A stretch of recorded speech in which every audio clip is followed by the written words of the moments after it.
नमस्कार. ॲग्रोनमध्ये आपल्या सगळ्यांचं पुन्हा एकदा स्वागत. आता फळपीक विमा योजनेमध्ये पीक विमा भरण्यासाठी शासनानं मुदतवाढ दिलेली आहे.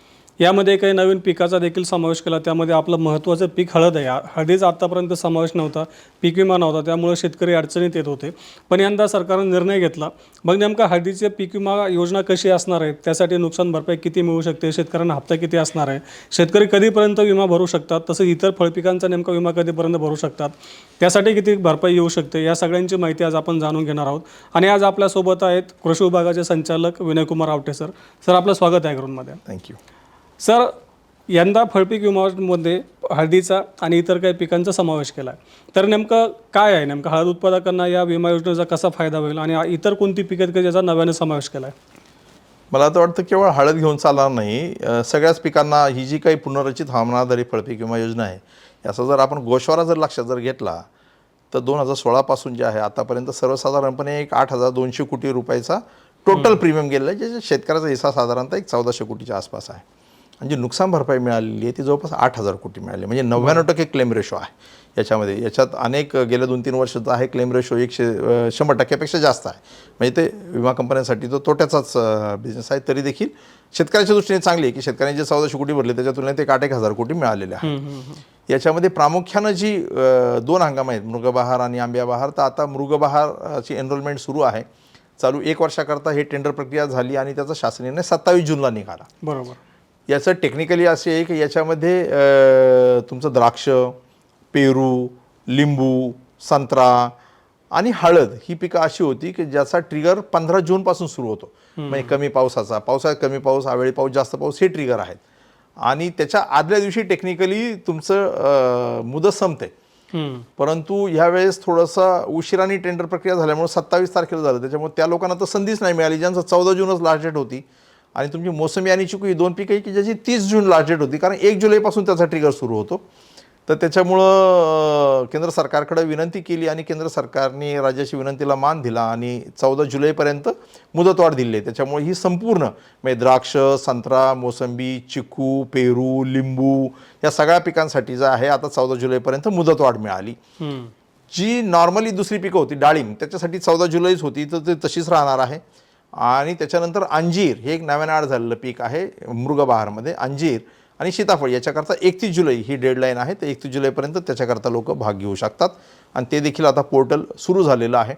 आपण म्हटल्याप्रमाणे राज्यातील शेतकऱ्यांकडनं विविध फळपिकासाठी मागणी होती. तर चालू वर्षी फळपीक विमा योजनेमध्ये काही मूलभूत बदल घडलेले आहेत. त्याच्यामध्ये आपण हळद हे पीक हे फळपीक तर नाही आहे, आपण तो म्हणतो पुनर्रचित हवामानाधारित फळपीक विमा योजना. तरी देखील केंद्र सरकारला राज्य शासनाने विनंती करून जे आहे, राज्यातले हळद उत्पादक शेतकरी खूप मोठ्या प्रमाणामध्ये आहे, विशेषतः हिंगोलीमध्ये आहे, सांगलीमध्ये आहेत.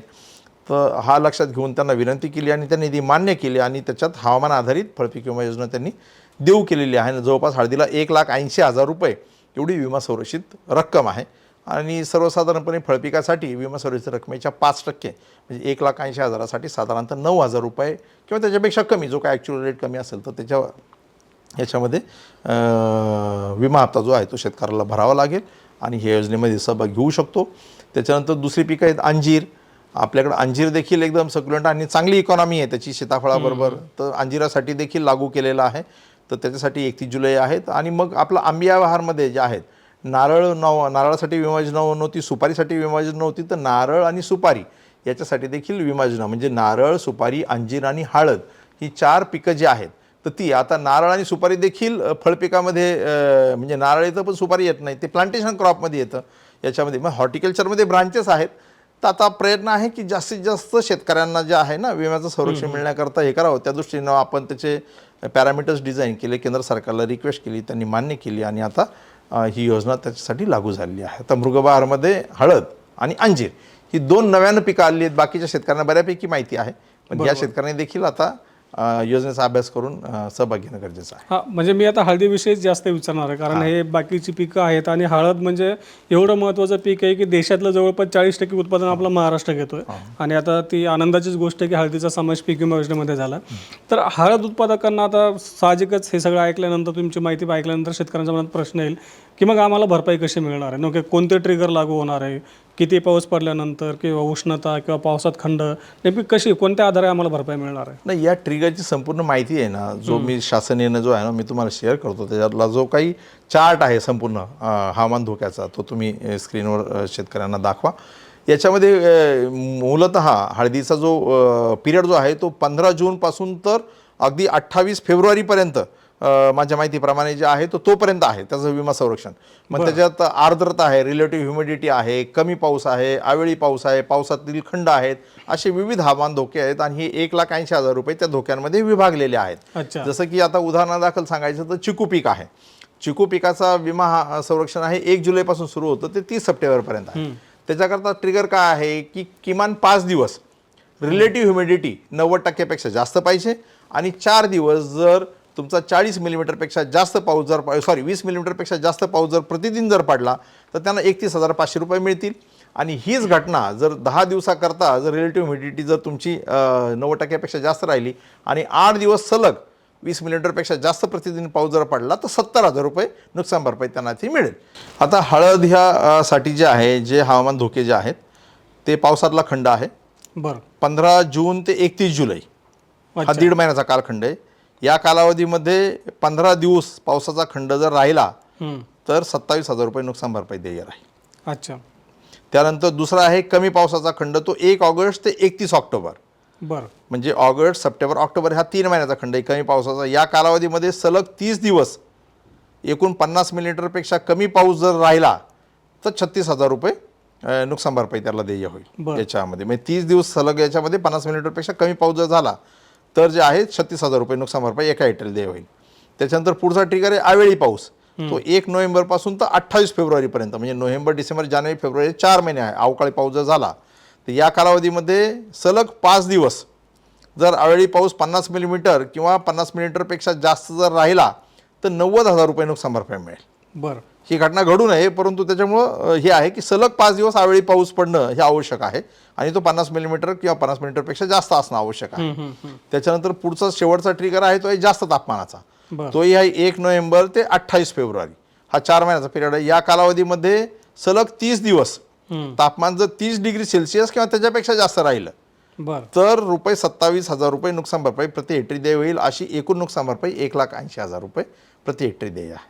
तर याच्याकरता शेतकऱ्याला भरायचे फक्त 9,000 रुपये. मग आता जर तुम्ही जर बघितलं तर हा जो पहिला जो खंड आहे 15 जून ते 31 जुलै याच्यात 15 दिवसाचा खंड आवश्यक आहे. 27,000 रुपये मिळणार आहे. आता सर, फळपीक विमा योजनेच्या अनुषंगाने तुम्ही शेतकऱ्यांना काय आवाहन कराल किंवा आणखीन काही माहिती तुम्ही देऊ शकता की या योजने संदर्भात? याच्यात 2-3 बाबी महत्त्वाच्या आहे साहेब. याच्यात कमीत कमी भाग घेण्यासाठी क्षेत्र मर्यादा जी आहे ना ती कोकणामध्ये जी आहे ती 10 गुंठे, उर्वरित महाराष्ट्रामध्ये 20 गुंठे पाहिजे त्या पिकाखाली.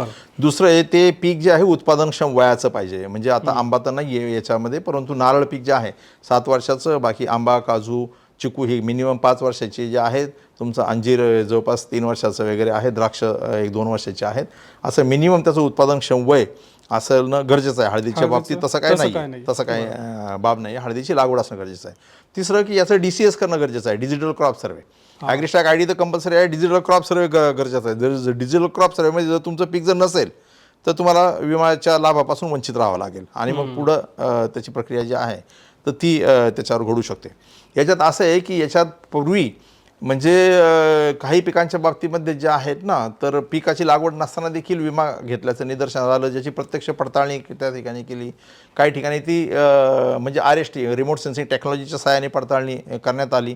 त्याच्यामध्ये काही गैरप्रकार वगैरे किंवा जिथं पीक नसताना त्याची विमा घेतल्याचं निदर्शन आलं तर चालू वर्षी राज्य शासनाने आता निर्णय घेतला की जिथं एखाद्या तालुक्यात 500पेक्षा जास्त एनरोलमेंट जर झाली आणि संशय असेल त्या ठिकाणी की या ठिकाणी क्षेत्र कमी आहे तर रिमोट सेन्सिंगच्या माध्यमातून साधारण घेतला ना त्या ठिकाणी समजा 1000 हेक्टर क्षेत्र जर इन्शुअर असेल आणि रिमोट जर म्हणत असेल सॅटेलाईट की त्या ठिकाणी 500 हेक्टर आहे तर त्या ठिकाणी रिमोट सेन्सिंग तंत्रज्ञानाच्या सहाय्याने विमा कंपनी जी आहे त्याची पडताळणी करेल आणि मग जे क्षेत्र आहे तर त्याला विमा योजना लागू होईल. जे क्षेत्र नाही त्याच्यावर योजनेच्या निकषाप्रमाणे पुढची कार्यवाही होईल.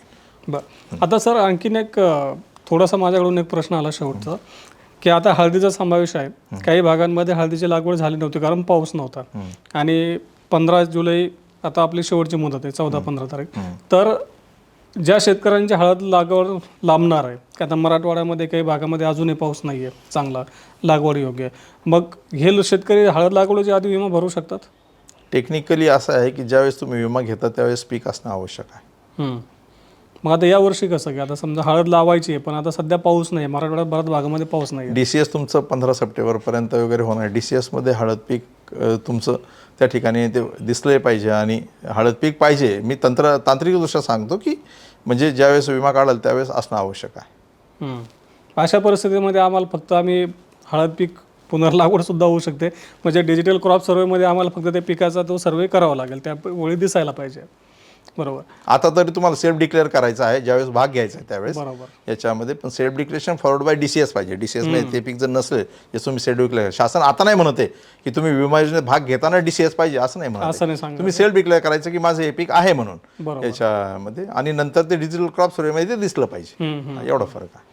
हा, म्हणजे आपण हळद उत्पादन आता निसर्गाने परिस्थिती आणलेलीच आहे की पाऊसच नाही आहे, तर आधी मुदतीमध्ये विमा काढणं गरजेचं आहे. तर आपण जर पीक लागवडीचं नियोजन करत असेल तर हा एक पर्याय आपल्याकडे असणारच आहे. आता सर, फळपीक विम्याविषयी आणखीन काही महत्त्वाच्या गोष्टी आहेत का की जे आम्ही लक्षात ठेवणं गरजेचं आहे किंवा तुम्ही शेतकऱ्यांना काही आव्हान कराल? नाही, मी 2-3च गोष्टी सांगितल्या. एक तर याच्यातही भाग घेण्याकरता ॲग्रिस्टॅक ID महत्त्वाचा आहे.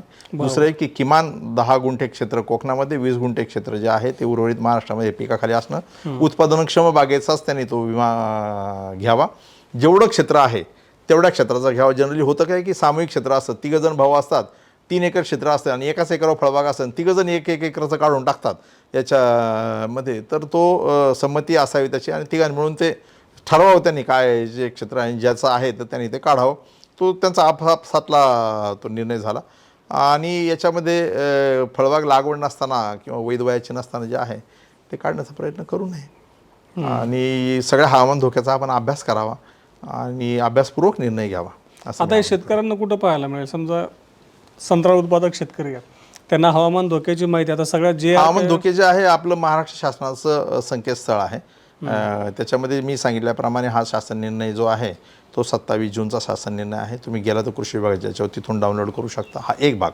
दुसरा भाग जो आहे तर आपल्या कृषी विभागाची कृषी.महाराष्ट्र.gov.in हे संकेतस्थळ आहे, त्याच्यावर हा शासन निर्णय आहे, तिथनं घेऊ शकता. तिसरा तुमचा तालुका कृषी अधिकारी आहे, जिल्हा अधीक्षक कृषी अधिकारी, त्यांच्याकडे माहिती घेऊ शकता. चौथा विमा कंपनीची कार्यालय तालुका पातळीवर स्थापित जे आहे तिथं घेऊ शकता. पाचवा 14 447 हा नंबर आहे, जस्ट तुम्ही मोबाईलवर फोन करू शकता आणि तिथनं तुम्ही डिटेल्स घेऊ शकता, ज्याचं टोल फ्री आहे, त्याच्यामुळे तुम्हाला काही चार्ज लागणार नाही. तसं आजकाल मोबाईलला मला वाटतं कॉलिंगचे चार्जेस काही नसतातच, एकदा भरलं की नेट आणि कॉलिंग मिळतं फुकट बऱ्यापैकी.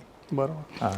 आता आपण फळपीक विम्याची माहिती घेतली, विशेषतः हळद, की आतापर्यंत आपले शेतकरी मागणी करतो की हळदीचा समावेश करावा, की जो यंदा झालेला आहे. त्यामुळं एक यंदाच्या वर्षी हळद उत्पादकांनाच नाही तर सर्वच फळपीक धारकांना देखील यंदा चांगला आधार मिळू शकतो फळपीक विम्याचा. त्यामुळे नक्कीच आपण विमा योजनेमध्ये सहभाग घ्यावा, आपल्याला त्याची नुकसान भरपाई पुढच्या टप्प्यामध्ये मिळेलच. यंदाचं वातावरण आणि हवामानाचा अंदाज बघता यंदा महत्त्वाचं ठरणारच आहे. सर, धन्यवाद, तुम्ही एवढ्या महत्त्वाच्या विषयाबद्दल आमच्या शेतकऱ्यांना मार्गदर्शन केलं त्याबद्दल. थँक्यू.